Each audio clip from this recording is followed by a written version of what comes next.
Oh, it's a great, great morning, the first day in heaven when you stroll down the golden avenue. There are mansions left and right, and you thrill to every side, and the saints are always smiling, saying, how do you do? Oh, it's a great, great morning, your first day in heaven when you realize your worrying days are through. You'll be glad you are not idle, took time to read your Bible. It's a great morning for you. I had a dream and I'll confess I hated to awake. You dreamed he was an angel at the great pearly gate. St. Peter said, well, hello there, where have you been? We've got your mansion ready, so come right in. And then he rang for an angel to Hearts in prayer. Father in heaven, Lord, we bless you. We thank you, O God, for for your goodness to us. Thank you for the good night rest. Thank you, Lord God, for yesterday's victory. Thank you, Lord God, for refreshing us through your word. Thank you for this brand new day, Lord, that you've given us. Thank you for your faithfulness. Thank you for your goodness and grace. Lord, we pray that you would bless this morning's devotion. May you bless your people that will be joining the live stream, and may you speak to their hearts through the message. I pray, Lord God, that you would use your servant this morning for your honor and for your glory. Give me wisdom, empower me, O Lord God. All of these things we ask. In Jesus' name we pray. Amen and amen. All right. Great morning, a great, great morning. What a happy day. What a happy day. Diretso po tayo sa ating message ngayong umaga. Okay.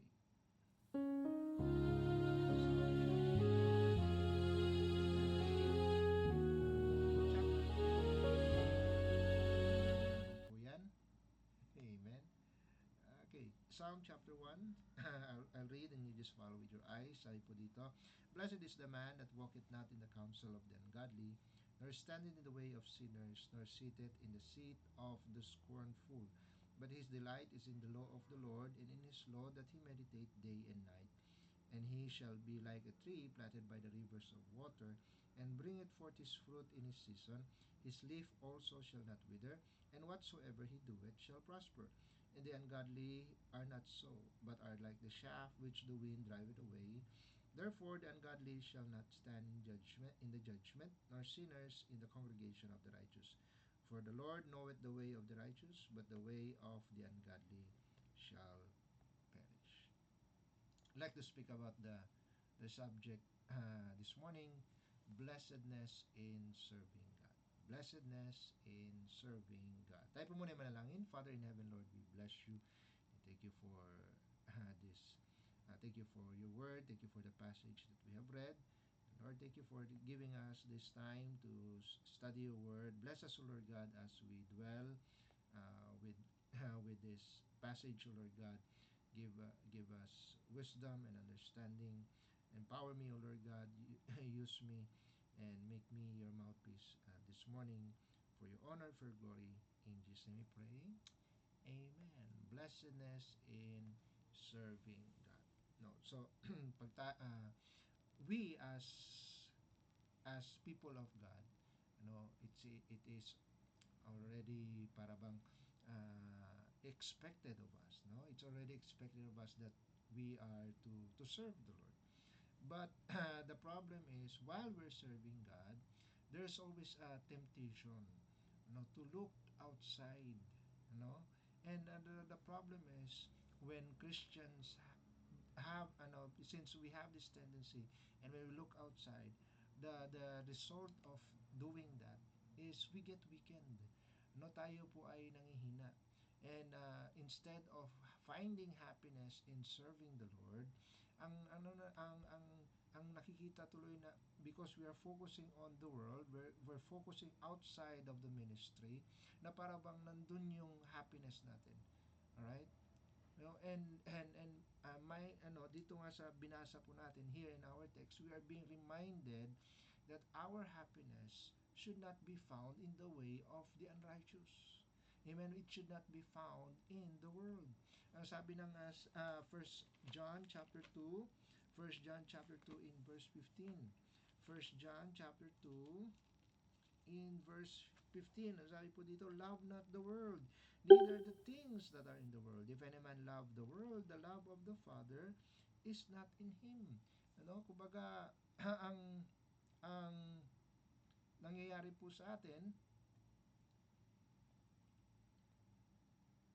no? So ang nangyayari po is um, we are not showing the love for our God if we are looking at the things of this world.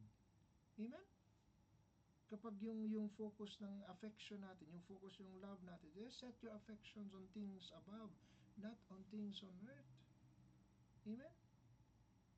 Na nakakalungkot kung naglilingkod tayo sa Panginoon, and then at the same time we are treading, amen, we are treading with the world, whereas ang expectation sa atin, ang commandment sa atin ng Diyos is that we should be what? Separate. Look at 2 Corinthians chapter 6, 2 Corinthians chapter 6 in verse 17.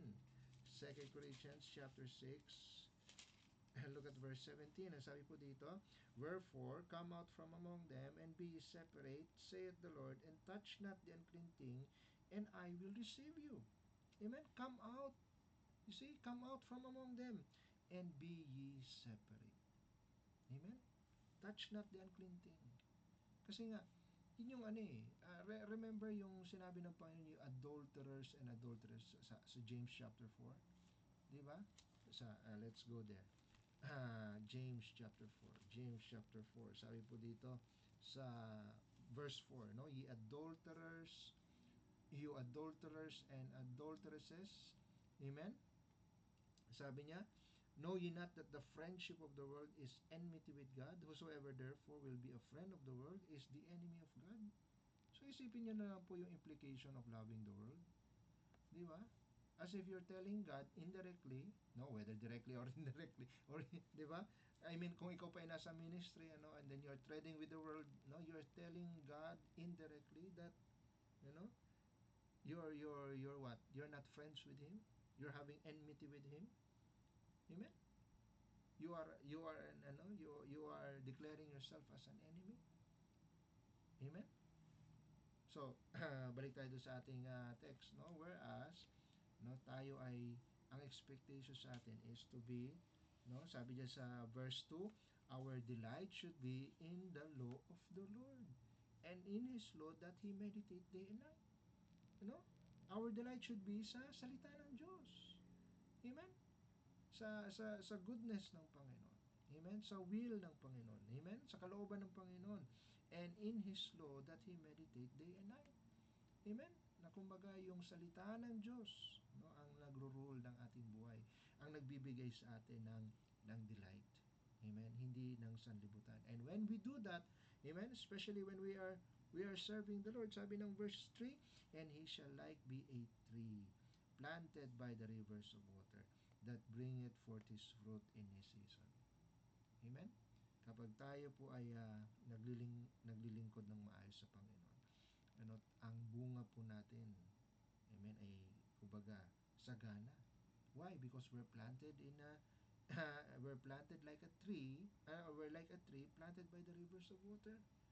Amen. And the rivers of water, speaks about, the blessings and provision of the Lord. Amen. No, and isipin mo, lagi kang, kasi you're in the rivers of water, just picture it. You're refreshed, you're always refreshed, you always recharged, you're always, you're always sustained. Amen? No, na-maintain ka ng close, dahil you are close to the source. Amen? Ikaw ay, sabi nga ng his leaf also shall not wither, and whatsoever he doeth shall prosper. Amen? Kasi ikaw ay malapit sa source. Hindi, kumbaga, yung iba nga na medyo may close, kumbaga, nandun lang, merong short distance lang from the rivers, sagana na nga yung puno. How much more if you are planted by the rivers of water? Amen?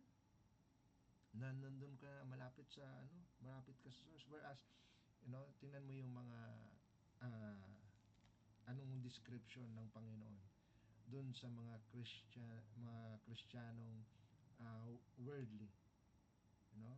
You remember the parable of the sower, 'di ba? Na kung saan yung sila ay those seed that is thrown by the ways by the thorns, they are being what? They are choked, that they become it what? Unfruitful. Amen? Sa Luke chapter 8, Luke chapter 8,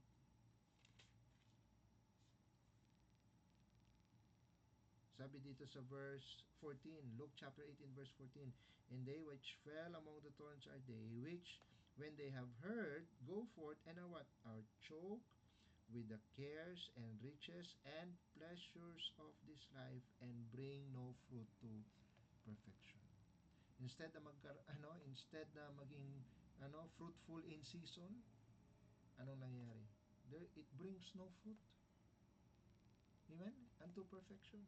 Why? Because yung kanyang pleasure ay nasa sanlibutan. Yung pleasure niya ay wala sa kalooban ng Panginoon. Amen? No? So Christians, let's maintain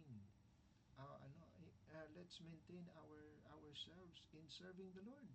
No, let's find our blessedness in serving God. How? Number one, no, I have 3 points. Lahat yan makikita sa verse 1. Number one, point number one, walk not in the counsel of the ungodly. Walk not in the counsel of the ungodly. No, the word walk means to go along.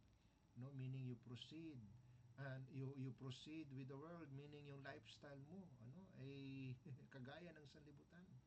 Amen. In yung word na counsel dyan means advice, wisdom ng sanlibutan. The wisdom of this world is foolishness with God, remember? Amen? Na ang ginagawa mo is you do as they do. Amen? You lend them your ear, you give them your attention, you give them time, at yung focus mo nandun. And remember, just because na parang mukha silang masaya, mukha silang nag-i-enjoy, there looks like they're having fun, doesn't mean that they are blessed. Hello? Remember sa Proverbs 14 in verse 12. Proverbs 14 in verse 12, ano sabi ng Bible? There is a way, no? Proverbs 14 in verse 12, sabi diyan, there is a way which seemeth right unto a man, but the end thereof are the ways of death. Akala mo lang tama, akala mo lang naging pleasurable. Amen? But it brings no fruit to perfection. Amen? Sabi nga ng verse 4, the ungodly are not so, but are like the shaft which the wind drive it away. Amen? Akala lang natin, akala lang they seem to have fun and enjoying life, doing all their pleasures. They have fortune, they have fame, they have power, they have pleasures, they have fun, no? Na kumbaga, parang yung motto nila, if it feels good, do it. Amen? Pero hindi natin naunawaan, or we forget na sabi ng Bible, that the wisdom of this world is what? Foolishness to God. Saan yun? 1 Corinthians chapter 3. 1 Corinthians chapter 3 in verse 19. Sabi po dito, for the wisdom of this world is foolishness with God.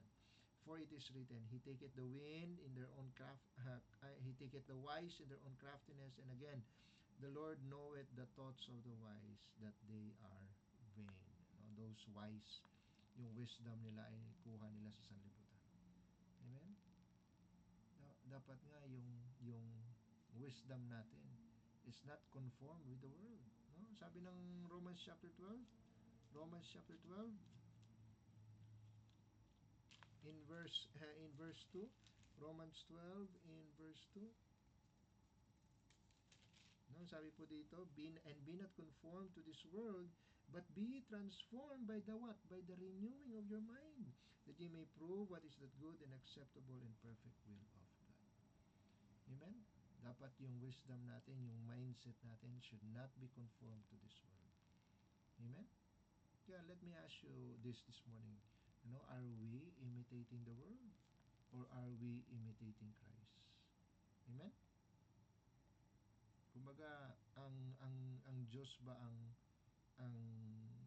are we walking with God? Are we going along with God?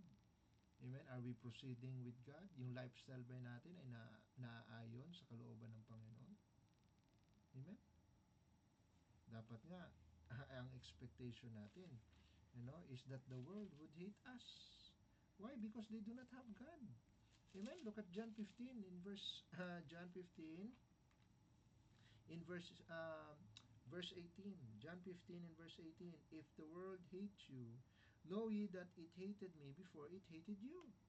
Man, if you were of the world would love his own. But because you are not of the world, but I have chosen you out of the world, therefore the world hated you. Amen? Kasi hindi naman sila panig sa Diyos eh. Amen? Hindi naman sila, they are not God, they are not fearing God, they don't have a relationship with God. Amen? Unlike you. Ikaw meron kang tayo meron tayong relationship sa Panginoon. And therefore, amen, ang sinusunod natin na yapak ay sa Diyos, hindi ng sanlibutan. Amen? Ano sabi ng 1 Corinthians chapter 1? 1 Corinthians chapter 1 in verse 1 Corinthians 1 in verse 18. 1 Corinthians chapter 1 in verse 18. No, for the preaching of the cross is to them that perish what? Foolishness. Para sa kanila foolishness yan. But unto us which are saved, it is the power of God. Amen? Makikipaghalubilo tayo sa mga taong ang tingin nila sa preaching is foolishness. Ano? So, number 1, we are not supposed to walk not in the counsel of the ungodly. Number 2, stand not in the way of sinners. Amen? Stand not in the way of sinners. Kanina naglalakad, ngayon tumatambay. Amen? Saan tumatambay? In the way of sinners. Amen? To stand means to tarry, meaning to stay, to remain. Amen? No? Ang sabi ng Proverbs chapter 1, don't stay with them. Proverbs chapter 1 in verse 10. Proverbs chapter 1 in verse 10. Amen? Okay, look at this. Sabi dito, my son, if sinners entice thee, what? Consent thou not. Amen? Pag inientice ka, don't stay with them. Don't remain with them. Don't tarry with them. Stand not in the way of sinners. Huwag kang papayag. Don't tread in two roads. Amen? Na kumbaga wag tayong mamangka sa dalawang ilog. Amen? You cannot have your both of your feet standing on separate grounds. Amen? Kasi ano ba talaga ang mo? Stance mo. Ano yung where do you stand on? Amen? In your life. Where do you stand on in the ministry? Where do you stand on in serving God? Amen? Sabi nga ng Matthew chapter 6 that you cannot serve two masters. Amen? Matthew chapter 6 in verse 24. Let's read the whole verse. Matthew chapter 6 in verse 24. Sabi yan, no man can serve two masters, for either he will hate the one and love the other, or else he will hold to the one and despise the other. You cannot serve God and mammon. Amen? Mammon is, it not only is a term for money, but mammon is mammon is a name. For is another name for the god of this world. Amen? It's an idol. Amen? It's a name of a pagan god, Mammon. That's why you cannot serve God and Mammon. Isipin mo yung pera pinangalan sa one of their gods. Amen? You cannot serve two masters. Or sabi niya, you will either hate the one and love the other. There will always be compromise. if you're serving two masters. If your love is divided, if your heart is divided at hindi yan, 'di ba sabi, love the Lord with all your heart. Pero ang nangyayari kasi, may mga Christian, na hati ang puso. Amen, divided. Amen. And when that happens, that's where you get compromise. Amen. And too much compromise, mga kapatid, you end up serving the devil. Amen. Kaya nga sabi ni Elijah, look at First Kings chapter 8. Yung tanong ni Elijah dapat maging tanong din sa atin. First Kings chapter 18. First Kings 18 in verse 21. First Kings 18 and verse 21. Remember do sa showdown sa Mount Carmel. Look at verse 21. Sabi niya, and Elijah came unto all the people and said, how long halt ye between two opinions? Amen. Kaya tayo, the word halt means to stop. Amen. Tayo ay nahihinder, or the word halt there means also to shut up. Amen. To keep silent. Amen. Why? Kasi nga compromise. Amen. Hindi we no longer have the boldness to say, or to stand on the right. Why? Because we are divided into two opinions. Amen. So, paano ka maninindigan sa dalawang paano ka maninindigan sa dalawang panig? Amen. Halimbawa may laban ng NBA tapos nandun ka sa parehong panig. Paano magiging effective yung pag-cheer mo? Di ba? Paano magiging effective yung at kapag may nanalong isa, masasabi mo ba na full, yung celebration mo is to the full, samantalang yung natalo yung hati ng panig mo? Amen. So that's why kapag kapag tayo nasa ministry, and then our heart is divided, ang kalahati is nasa sanlibutan, ang kalahati nasa ministry. How can we be effective? How can we have that full, the fullness of joy? Amen. Kaya, number 1, walk not in the counsel of the ungodly. Number 2, stand not in the way of sinners. And number 3, sit not in the seat of the scornful. Amen. Kanina naglalakad, Pangalawa, nakatayo. Ngayon, nakaupo na. Amen. Meaning sitting, you're having fellowship. Amen. You're having fellowship. Kagaya ni Lot, sa Genesis chapter 9. 19 pala, Genesis chapter 19. Genesis 19 in verse 1. Genesis 19 in verse 1.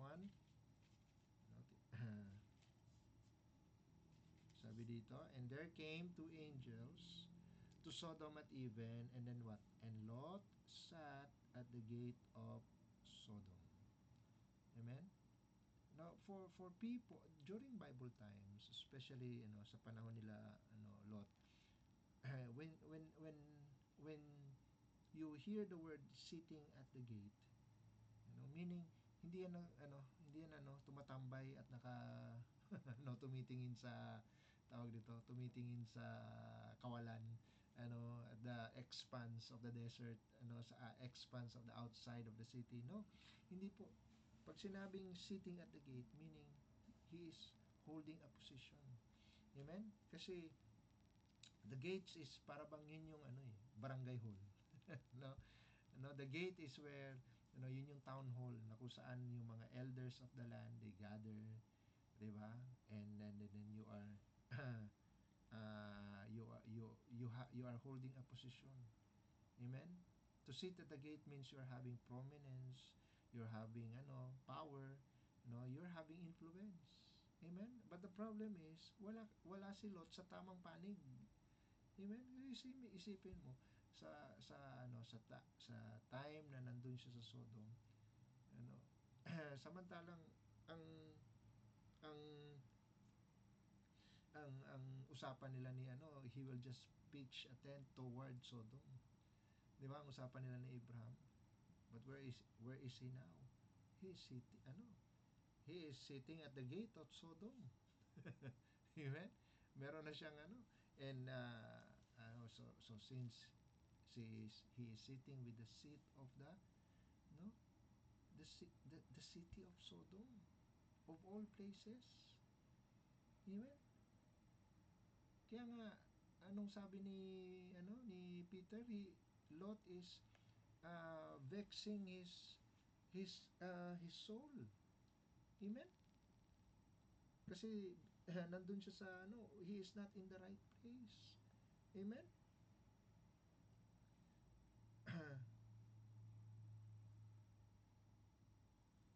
Sabi ng 2 Peter chapter 2, 2 Peter chapter 2 in verse 7. Ano sabi dito? And delivered just soul, vexed with the filthy conversation of the wicked. For that righteous man, see, dwelling among them, in seeing and hearing, vex his righteous soul from day to day with their unlawful deeds. Amen? Kung ikaw ay talagang saved, if you're really saved, you should be bothered. Amen? By having a lifestyle or living the life of the unrighteous. Amen?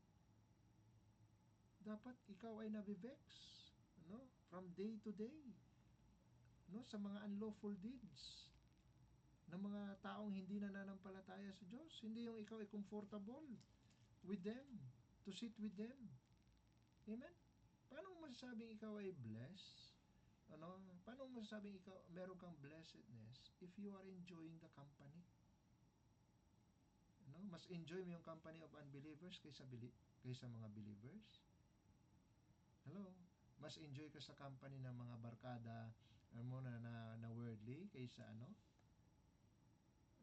kaysa sa mga mga taong may takot sa Diyos? Hello? Mas enjoy mo na nagsiserve ka together with them, pinapakinabangan ka ng sanlibutan kaysa nasa ministry. Amen? What testimony do you have? Powerless. Amen? Anong influence meron ka? Weak. Lost. Amen? Sabi ng Genesis, kaya nga tinan mo yung testimony niya sa mga ni Lot sa kanyang mga balik tayo sa Genesis 19. Look at verse 14. Sabi niya nung he was trying to persuade his son-in-laws na sumama sa kanila na to flee Sodom kasi nga yung wrath ng Panginoon ay ipapunish ng Panginoon yung wickedness of Sodom. Look at verse 14. And Lot went out and spake unto his sons-in-law, which married his daughters, and said, Up, get you out of this place, for the Lord will destroy this city. But, sabi? He seemed as one that mock unto his sons-in-law. Amen? Para bang, sabi ng mga manugang niya, may sense of humor din pala itong biyena natin, Hello? See? His leadership became weak. Amen? Yung influence niya sa kanyang mga manugang became weak, sa kanyang mga loved ones. Even in his own wife nga sabi niya sa wife niya, huwag kang lilingon pabalik. Sa isip ng wife, maniwala ako sa'yo. And so the wife turned into a pillar of stone. Amen? Why? Because he seated in the seat of the scornful. Amen? Very good example. Yung nangyari kay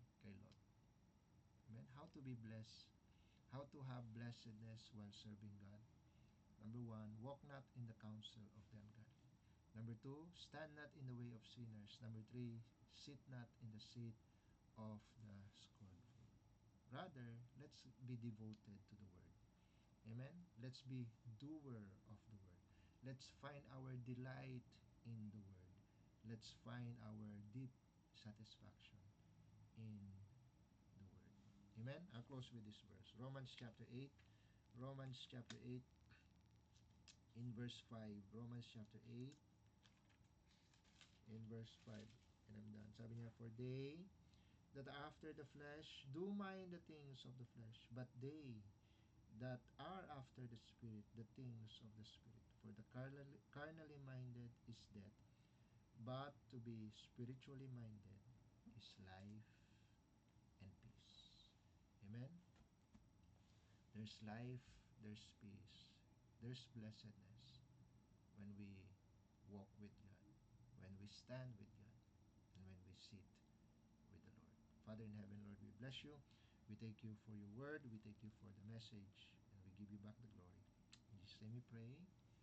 Amen and amen. Alright. I hope naging blessing po ang message natin. Feel like traveling, traveling on. I feel like traveling, traveling on. My heavenly home is bright and fair. I feel like traveling on. Yes, I feel like traveling, traveling on. I feel like traveling, traveling on. My heavenly home is bright and fair. I feel like traveling on.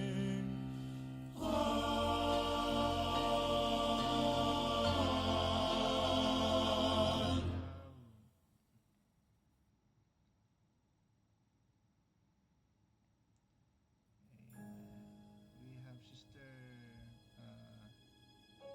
Mamenchi Toledo. Amen. Good morning po. Sir Jason Aroy. Good morning. Si Sister Joffin.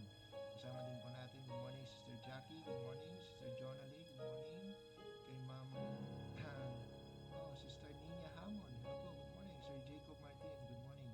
We're strangers on a journey Sister in a land that's not our own, and the road has led us to the cross of Christ. Also kay This Sir cross is like a compass that would point us to our home. Sister Will we Anna. slip into the shadows or step into the light?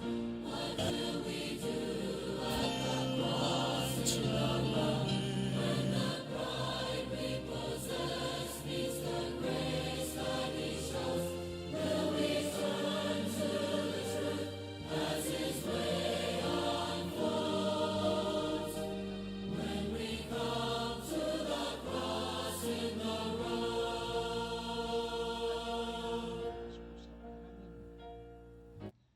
Let's bow our heads in prayer. Father in heaven, Lord, we bless you.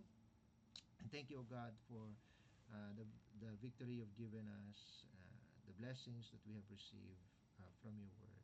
May you bless, O Lord God, your people for the message that they have heard. May they be doers of your word and not just hearers, O Lord God. I pray that you would bless the rest of the day for us, even for those that will be traveling to work and in school. I pray, O Lord God, for your safety, for your protection. And I pray, O Lord God, that the whole day would be a blessed day of victory, of blessing, and walking in your presence, O Lord God.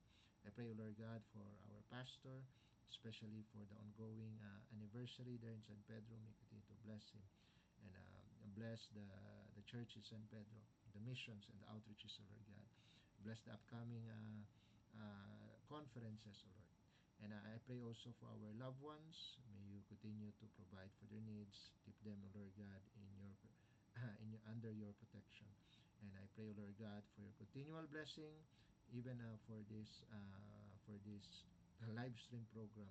Thank you, O Lord God, for the privilege you've given your servant. And Lord, we give you back all the glory and honor. Forgive us our sins. In Jesus' name we pray. Amen and amen. All right. Thank you po for listening.